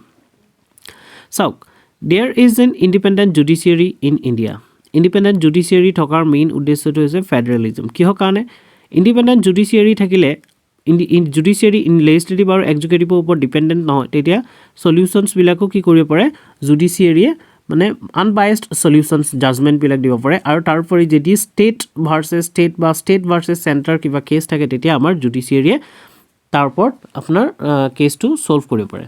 Next is the powers have been clearly divided between the center and the states. Then federating units have been given unequal representation in the Rajya Sabha. Then it is the result of an agreement among the federating units. So, second to G2 কৈছে আমাৰ সাবজেক্টছবিলাক সাধাৰণতে যিটো আমাৰ schedule 7ত কি কৰা আছে পাৱাৰ্ছবিলাক divide কৰা আছে কিছুমান সাবজেক্ট ষ্টেটৰ আণ্ডাৰত দিছে কিছুমান সাবজেক্ট চেণ্ট্ৰেলৰ আণ্ডাৰত দিছে চ' তেনেকৈ ডিভাইড কৰা আছে আৰু থাৰ্ডত যিটো কৈছে যে আমাৰ ৰাজ্যসভাত আনইকুৱেল ৰিপ্ৰেজেণ্টেশ্যন আছে ন কিছুমানৰ দুটা ছিটো আছে কিছুমান 31টা ছিটো আছে চ' আৰু লাষ্টৰ যিটো অপশ্যন আছে it is the result of an agreement among the federating units এইটো একচুৱেলি এনচাৰটো হয় ইয়াত নট সুধিছিল নহয় সুধিছিল এইটো ফ'ৰ্থটো হয় কিয়নো আমাৰ ফেডাৰেল ষ্ট্ৰাকচাৰত যিবিলাক আমাৰ ৰাজ্যবিলাক আছে ৰাজ্যবিলাকতো কোনোটো আপোনাৰ এগ্ৰিমেণ্টৰ থ্ৰুদি জইন হৈ থকা নাই হয়নে এনেকুৱাটো নাছিল যে আপোনাৰ এতিয়া USA কি হৈছে USA সৰু বহুতকেইখন ৰাজ্যৰ লগ লাগি প্ৰথম 13খন ষ্টেট আছিল তাৰপিছত লাহে বাঢ়ি এতিয়া 50 ষ্টেট হৈছে তেওঁলোকে এগ্ৰিমেণ্টৰ থ্ৰুদি তেওঁলোক জইন হৈ আছে কিন্তু আমাৰ ইয়াততো কোনো তেনেকুৱা এগ্ৰিমেণ্টৰ থ্ৰুদি জইন হৈ থকা নাই হয়নে চ' ইয়াৰ এনচাৰটো হৈছে ফ'ৰ্থটো ইয়াত চাওক মই ফেডাৰেল গভৰ্ণমেণ্ট আৰু ইউনিটাৰী গভৰ্ণমেণ্টৰ ফিচাৰ্ছবিলাক দিছোঁ আপোনালোকে এইখিনি চাই ল'ব এইখিনি ইম্পৰ্টেণ্ট হয় next local self government can be best explained as an exercise in local self government মানে হৈছে আমাৰ পঞ্চায়ত বা মিউনিচিপালিটি লোকেল ছেল্ফ গভৰ্ণমেণ্টক কেনেকুৱাকৈ আমি এক্সপ্লেইন কৰিব পাৰোঁ federalism democratic decentralisation administrative delegation direct democracy আমি ফাৰ্ষ্ট জানিব লাগিব এই টাৰ্মকেইটাৰ মিনিং কি ডাইৰেক্ট ডেম'ক্ৰেচি কি জানেনে direct democracy is exercise by the methods of referendum plebiscite recall and initiative democracy দুটা টাইপৰ থাকে এটা ইনডাইৰেক্ট ডেম'ক্ৰেচি এটা ডাইৰেক্ট ডেম'ক্ৰেচি আমাৰ ইণ্ডিয়াত ইনডাইৰেক্ট ডেম'ক্ৰেচি আছে আমাৰ ৰিপ্ৰেজেণ্টেটিভ ডেম'ক্ৰেচি আছে কিন্তু যিবিলাক ছুইজাৰলেণ্ড ধৰি লওক ছুইজাৰলেণ্ডত কি আছে ডাইৰেক্ট ডেম'ক্ৰেচি আছে তাত ৰেফাৰেণ্ডাম প্লেবিচাইট ৰিকল বা ইনিচিয়েটিভ এইকেইটা মেথডছৰ দি ডাইৰেক্ট ডেম'ক্ৰেচি ছাষ্টেইন কৰা যায় এটা নেক্সট আছে ফেডাৰেলিজম মানে কি আছে distribution of powers between centre and states মানে চেণ্টাৰ আৰু ষ্টেটৰ মাজত ছাবজেক্টবিলাক ভাগ কৰি দিয়া আছে যে এইখিনি ছাবজেক্টৰ ওপৰত চেণ্টাৰে ল' বনাব এইখিনি ছাবজেক্টৰ ওপৰত ষ্টেটে ল' বনাব থাৰ্ড আছে Democratic decentralization. The Cabinet Committee under the chairmanship of Balwant Rai Mehta Committee submitted its report in 1957 and recommended the establishment of the scheme of democratic decentralization which ultimately came to be known as Panchayati Raj. মানে ইয়াত লিখিয়ে দিলে বলৱন্ত ৰায় মেহৰা কমিটিৰ আণ্ডাৰত যি report publish কৰা হৈছে 1957ত তাত ডেম'ক্ৰেটিক ডিচেণ্ট্ৰেলাইজেশ্যনৰ বিষয়ে কোৱা হৈছে তাকে কি বুলি কৈছে পঞ্চায়তী ৰাজ বুলি কোৱা হৈছে মই অলপ আগতে কৈ গ'লোঁ পঞ্চায়ত মিউনিচিপালিটি এইবিলাকে কি বুলি কোৱা হয় লোকেল ছেল্ফ গভৰ্ণমেণ্ট চ' আমাৰ ইয়াত এনচাৰটো হৈছে Democratic ডিচেণ্ট্ৰেলাইজেশ্যন Consider the following statements. First, criminal proceedings shall be instituted against the governor of a state any court during his term of office. Next was the emoluments and allowances of the governor of a state shall not be diminished during his term of office. The ইয়াৰ ভিতৰত কোন দুটা শুদ্ধ বা কোন দুটা শুদ্ধ কৰিছে first was a criminal proceeding shall be instituted against the governor of a state any court during his term of office. এটো ভুল কিয় কাৰণ গভৰ্ণৰ এজন যেতিয়া সিটিং গভৰ্ণৰ এজন তেওঁৰ এগেইনষ্টত ক্ৰিমিনেল প্ৰসিডিং ইনিচিয়েট হ'ব নোৱাৰে কিন্তু তেওঁৰ এগেইনষ্টত সিভিল প্ৰসিডিংছ এগেইনষ্ট ইনিচিয়েট হ'ব পাৰে 2 months নটিচ দি পেলাই আৰু তাকো তেওঁৰ যে প্ৰাইভেট এক্টছ আছে ন সেইবিলাকৰ ওপৰত কাৰণহে পাৰে সো ফাৰ্স্ট অপশনটো ৰং Second option was the emoluments and allowances of the governor of a state shall not be diminished during his term of office. It was a condition hoy governor officer that teo appointment hoar pisot teo mane jikhini emoluments ase ba allowances ase tar por change koribo nware. Etur bitor eta question or answer to ase B2 only. Et saksu mo mention kori disu apnaloke pohi sabo. Next consider the following statements. First, the Speaker of the Legislative Assembly shall vacate his or her office if he ceases to be a member of the Assembly. First. Secondly, whenever the Legislative Assembly is dissolved, the Speaker shall vacate his or her office immediately. The first key kosile, the Speaker of the Legislative Assembly shall vacate his or her office if he ceases to be a member of the Assembly. Yes, etu eta condition hoy je jijon Speaker thake Assembly hok ba Parliament hok তেওঁ কি হয় তেওঁ যদি সেই হাউসৰ member নহয় member তেওঁৰ যদি মেম্বাৰশিপটো গুছি যায় তেতিয়াহলে তেওঁ কি হ'ব অটোমেটিক আপোনাৰ সেই সিটটোৰ পৰা আঁতৰি যাব মানে সেই পোষ্টটোৰ পৰা আঁতৰি যাব এটো হয় সেকেন্ডটো whenever the legislative assembly is dissolved the speaker shall vacate his or her office immediately সেকেন্ডত কৈছে যে যেতিয়া legislative assembly টা ডিসলভ হয় স্পিকাৰ জনে লগে লগে কি কৰে তেওঁ ভেকেট কৰিব খালি কৰিব লগা হয় তেওঁ পোষ্টটো কিন্তু এটো ভুল লক্ষ্মীকান্তত লিখা আছে যে স্পিকাৰ এজন কেতিয়াও ভেকেট নকৰে ডিসলভ হোৱাৰ পিছত তেওঁ নেক্সট এসেম্বলি মিট কৰা লৈকে তেওঁ স্পিকাৰ হিচাপে থাকি যায় সো ইয়াৰ এনসাৰটো হৈছে 1 The 10th schedule of the Constitution of India deals with এতিয়া হচ্ছে 10th schedule খন 10th schedule কি আছে schedule কিটা বহুত ইম্পৰ্টেন্ট মন ৰাখি লব 10th schedule কি আছে first provisions related to specify the powers authority and responsibilities of panchayats না এর কোনটো schedule আছে এটো আছে 11th schedule deal with the 22 official languages recognized by Constitution of India কোনটো schedule আছে 8th schedule provisions relating to disqualification of members of parliament and state legislature on the grounds of defection etu kuntu schedule ase pisot kom next was the provisions related to the allocation of seats for states and UTs in the Rajya Sabha etu fourth schedule ase so amar answer to kuntu hoise C how many times has financial emergency been declared in India so far financial emergency article 360 352 আছে proclamation of emergency 356 আছে president's rule আৰু 360 আছে financial emergency এতিয়া লৈকে president's rule to বহুত কিটা বার হৈছে বহুত কেইবাৰ হৈছে স্টেট বিলাক বেলেগ স্টেটত হৈছে president's rule কিন্তু financial emergency এতিয়া লৈকে এবাৰো ডিক্লেয়াৰ হোৱা নাই 1991ত ইণ্ডিয়াৰ ইকোনমিক ক্ৰাইসিস হৈছিল ইকোনমিক কন্ডিশনটো বহুত বেয়া হৈ গৈছিল কিন্তু তথাপিতো financial emergency ডিক্লেয়াৰ হোৱা নাছিল তো এনসাৰটো আছে নেভাৰ আপোনাকে এটো মন কৰিব যে ন্যাশনাল ইমাৰ্জেন্সি কেতিয়া ডিক্লেয়াৰ হৈছে 1962 ডিক্লেয়াৰ হৈছিল 1971 ত ডিক্লেয়াৰ হৈছিল আৰু 1975 ত ডিক্লেয়াৰ হৈছিল এতিয়া চাওক 1962 ত যেতিয়া চাইনাই ইণ্ডিয়াক এটাক কৰিছিল তেতিয়া ন্যাশনাল ইমাৰ্জেন্সি ডিক্লেয়াৰ হৈছিল ওয়াৰ এক্সটাৰ্নাল এগ্ৰেছন হিচাপে তাইছত 1965 ত পাকিস্তানে এটাক কৰিছিল তেতিয়া কিন্তু কি হ'ল 1962 যেটো ডিক্লেয়াৰ কৰা আছিল ন্যাশনাল ইমাৰ্জেন্সি হেতু এক্সটেন্ড হৈ থকাৰ কাৰণে 1965 ত আকৌ এক্সট্ৰাকে ডিক্লেয়াৰ কৰিব লগা নহল তাইছত 1971 ত যেতিয়া বাংলাদেশ ওয়াৰ হৈছিল আৰু পাকিস্তানৰ লগত ফাইট হৈছিল তেতিয়া আপোনাৰ আকৌ ডিক্লেয়াৰ কৰা গৈছিল ন্যাশনাল ইমাৰ্জেন্সি আৰু 1975 ত ইন্টাৰনেল ডিস্টাৰবেন্সৰ কাৰণে ন্যাশনাল ইমাৰ্জেন্সি ডিক্লেয়াৰ কৰিছিল যেটো এটা কন্ট্ৰভাৰ্চিয়েল ইস্যু এতিয়াও তাৰ ওপৰত কন্ট্ৰভাৰ্সি হৈ থাকে Next to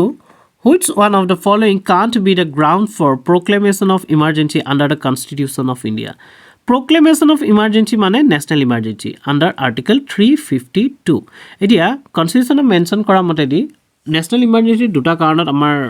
ডিক্লেয়াৰ কৰিব পাৰে এটা হৈছে ৱাৰ বা এক্সটাৰ্নেল এগ্ৰেশ্যন ছেকেণ্ডটো আছে আপোনাৰ ইণ্টাৰনেল ডিষ্টাৰবেঞ্চ চ' কি হয় 1975ত ইন্দিৰা গান্ধী গভৰ্ণমেণ্টৰ আণ্ডাৰত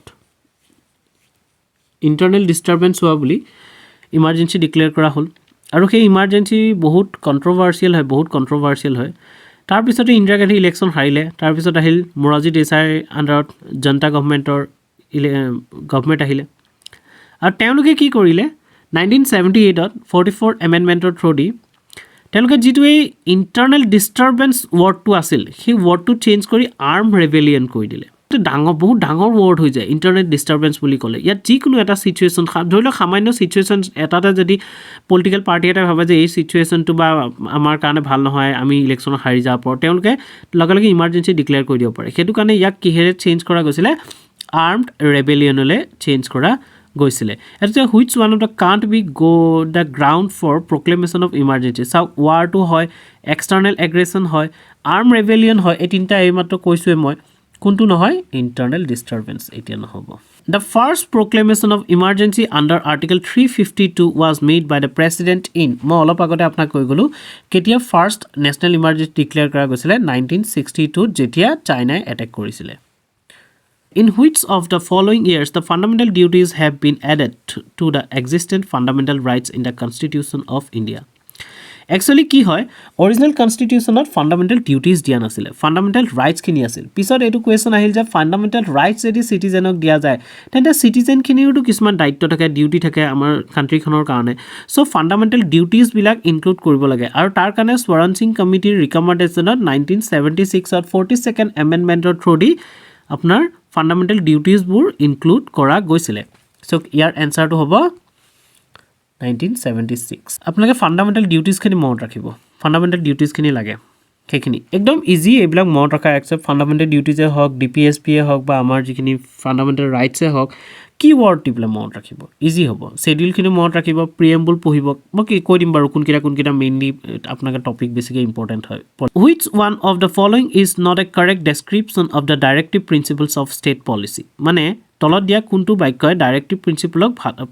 ক্লিয়াৰলি ডিছক্ৰাইব নকৰে সুধিছে এতিয়া ফাৰ্ষ্টটো আছে directive principles are not enforceable by the courts হয় এইটো কাৰেক্ট যে ডাইৰেক্টিভ প্ৰিন্সিপলছবিলাকক কোৰ্টে এনফৰ্চ কৰিব নোৱাৰে কাৰণ ডাইৰেক্টিভ প্ৰিন্সিপলছবিলাক কিছুমান পলিচি হয় ডাইৰেক্ট কৰা গৈছে ষ্টেটক যে আপোনালোকে যেতিয়া পলিচি ফৰ্মেশ্যন কৰিব যেতিয়া আপোনালোকে কিছুমান ল বনাব ৰুলছ বনাব তেতিয়া যাতে এই প্ৰিন্সিপলছবিলাক ফ'ল' কৰে কিন্তু ইয়াক কোনো কোৰ্টে আপোনাৰ তাক এনফৰ্চ কৰিব নোৱাৰে ছেকেণ্ডলি আছে directive principles have a political sanction হয় ডাইৰেক্টিভ পলিচি কিছুমান পলিটিকেল চেংচন আছে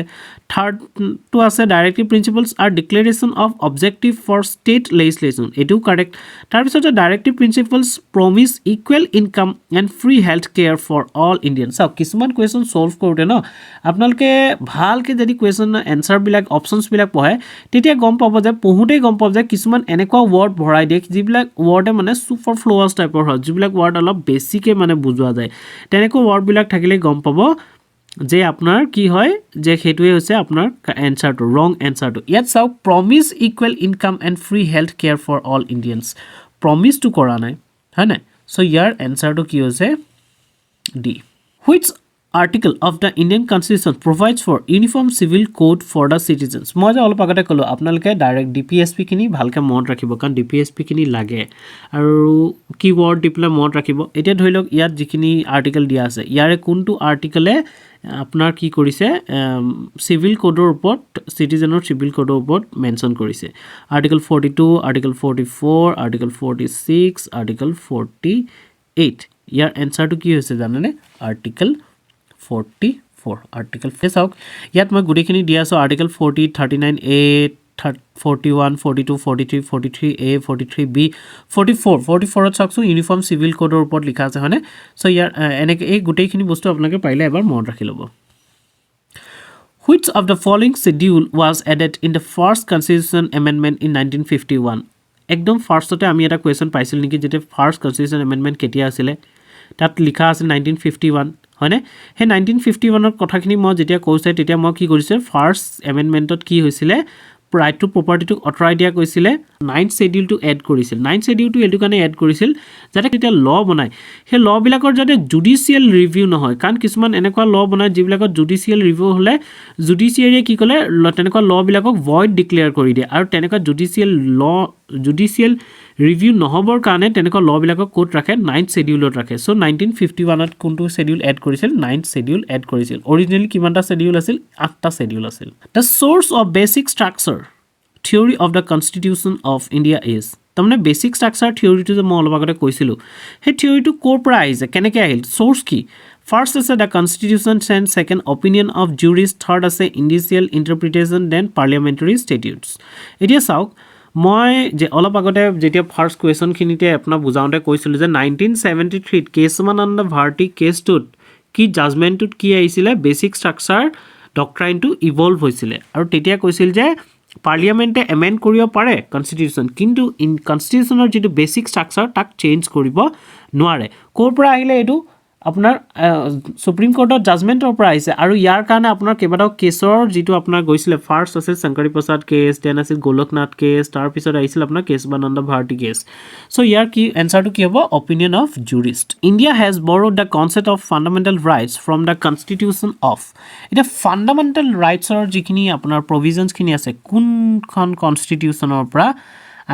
ইণ্ডিয়াই লৈছে মই কৈছিলোঁ যে ইণ্ডিয়াত যেতিয়া কনষ্টিটিউশ্যনখন বনাই আছিলে তেতিয়া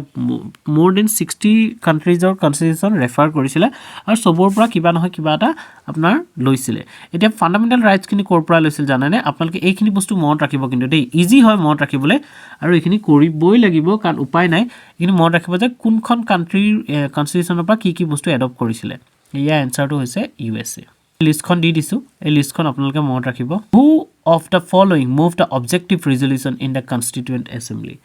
এই objective resolution কি হৈছিল জানে preamble হৈছিলে preamble is just objective resolution moved by which one of the following person লক্ষ্মীকান্তত মেনশ্যন কৰা হৈ আছে যে জৱাহৰলাল নেহৰুৱে objective resolution মুভ কৰিছিল আৰু এই objective resolution পিছত preamble হৈছিলে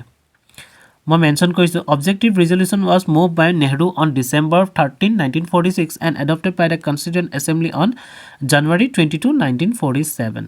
Next is which principle among the following was added to the DPSP by the 97th Amendment to the Constitution. 97th Amendment to the Constitution. Originally DPSP যেইটা আছিলে তাৰপিছত কি হৈছিলে 1976ত আপোনাৰ 4টা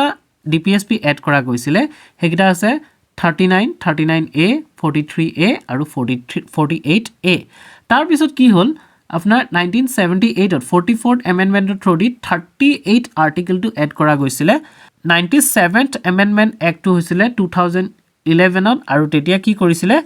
যিটো আপোনাৰ 43B আছিলে 43B আৰ্টিকেলটো এড কৰা গৈছিলে ইয়াত ফাৰ্ষ্ট আছে equal pay for equal work for both men and women নহয় participation of workers in the management of industry নহয় right to work education public assistance নহয় promotion of cooperative societies so' ইয়াৰ এনচাৰটো হৈছে প্ৰমোশ্যন অফ কোঅপাৰেটিভ ছ'চাইটি আপোনালোকে এনেকৈ মনত ৰাখিব যে 2011ত যিটো 97th কনষ্টিটিউশ্যন এমেণ্ডমেণ্টৰ দ্বাৰা এড কৰা গৈছিল 43B সেইটো কিহৰ লগত ৰিলেটেড কোঅপাৰেটিভ ছ'চাইটিৰ লগত ৰিলেটেড ইয়াত চাওক গোটেইখিনি মই মেনশ্যন কৰিছোঁ এইটো 2011ত কি কৰিছিলে 97 কনষ্টিটিউশ্যনৰ 43B হয়নে কোঅপাৰেটিভ এইটো আৰু তাৰপিছত আপোনাৰ 86 এইটো আপোনাৰ চাওক মই মেনশ্যন কৰিছোঁ আৰ্টিকেল 21 গোটেইখিনি দিয়া আছে proclamation of emergency must be placed before the parliament for its approval within 1 month within 2 months within 6 months within 1 year চাওক proclamation of emergency এটা কণ্ডিশ্যন আছে যে যেতিয়া ইমাৰ্জেঞ্চি প্ৰক্লেম কৰিব তাৰ উইদিন 1 মান্থৰ ভিতৰত আপোনাৰ সেই প্ৰক্লেমেশ্যনখন কি কৰিব লাগিব আপোনাৰ ছাবমিট কৰিব লাগিব কি কৰিব লাগিব পাৰ্লিয়ামেণ্টৰ আগত ছাবমিট কৰিব লাগিব উইদিন 1 মান্থ আৰু পাৰ্লিয়ামেণ্টে তেতিয়া আপোনাৰ এপ্ৰুভ কৰাৰ পিছত সেই ইমাৰ্জেঞ্চিটো ছাষ্টেইন হ'ব 6 মান্থছৰ কাৰণে আৰু 6 মান্থছৰ মূৰে ঠিক তেনেকৈ আপোনাৰ সেইটো এক্সটেণ্ড কৰি গৈ থাকিব লাগিব যদিহে পাৰ্লিয়ামেণ্টৰ এটা হাউচ ছেছনত থাকে আন এটা হাউচ ছেছনত নাথাকে বা আপোনাৰ 1 মান্থ হোৱাৰ আগতেই যদি পাৰ্লিয়ামেণ্টৰ লোৱাৰ হাউচটো ডিজলভ হৈ যায় তেতিয়াহ'লে লোৱাৰ হাউচ নেক্সট ছিটিং হোৱাৰ পৰা 1 মান্থৰ ভিতৰত আপুনি কি কৰিব লাগিব সেইখন এপ্ৰুভেল আনিব লাগিব এনচাৰটো আছে within 1 month Which of the following duties prescribed by the Indian Constitution is not a fundamental duty? চাওক ইয়াৰ ভিতৰত এই গিটেইটা যে দিছে ইয়াৰ ভিতৰত কোনটো আপোনাৰ ফাণ্ডামেণ্টেল ডিউটি নহয় মই যে কৈছিলোঁ কিছুমান আপুনি সেন্টেন্স পঢ়িলেই গম পাব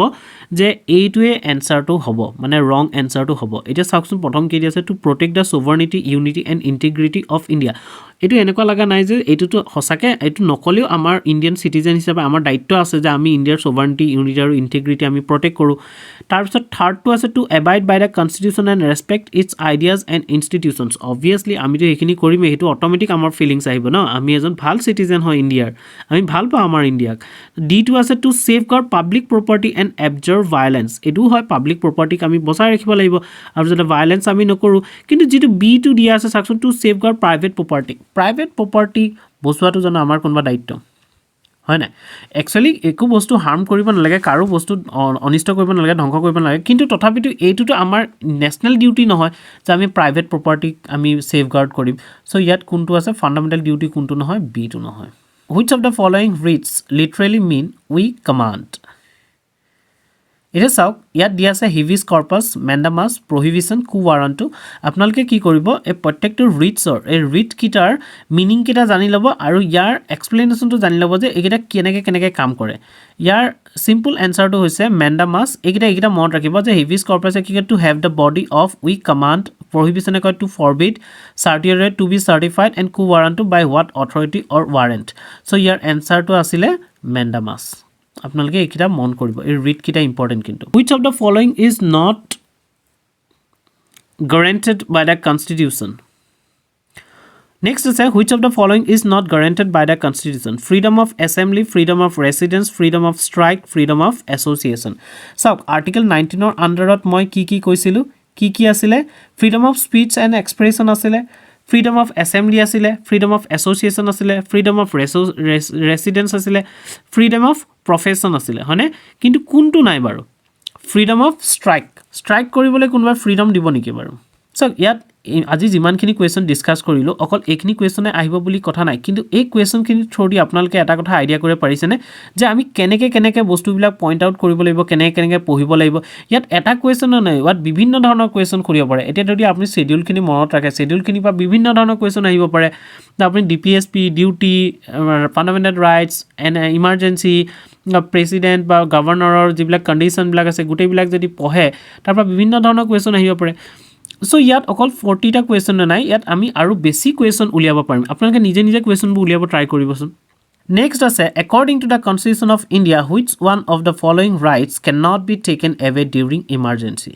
so emergency কিছুমান ৰাইট অটোমেটিক সাসপেন্ড হৈ যায় 19 অৰ যিখিনি আপোনাৰ ৰাইটস আছে তেনেকৈ আপোনাৰ ৰাইট টু ফ্ৰীডমৰ সেইখিনি অটোমেটিক সাসপেন্ড হৈ যায় বাকি আপোনাৰ সেইখিনি ৰাইটখিনি সাসপেন্ড নহয় কিন্তু কন্ডিশনটো এনেকুৱা হয় যে সাসপেন্ড হৈ না যায় কিন্তু যদি কেনেবাকে ভায়োলেট হয় তেতিয়াহলে আপুনি তাৰ ৰিমেডি বিচাৰি কোৰ্টত যাব নোৱাৰিব এটো এটা তাৰ কন্ডিশন এতিয়া ইয়াত খুদিছে যে কোনটো আপোনাৰ ৰাইট অথৰাই দিব নোৱাৰি right to speak right to freedom of movement right to life and right to organize চাওকচোন বাৰু ইয়াৰ ভিতৰত সবতকৈ ইম্পৰ্টেণ্ট আপোনাৰ কোনটো লাগিছে right to life নহয়নে কাৰণ ইমাৰ্জেঞ্চি হওক বা যিয়ে নহওক এজন মানুহৰ জানো জীয়াই থকাৰ অধিকাৰটো কাঢ়ি লৈ যাব পাৰে নোৱাৰে ন সো এনসাৰটো কি হ'ব right to life which one of the following features of Indian citizenship in India is correct এটা চাওক ইয়াত কৈছে যে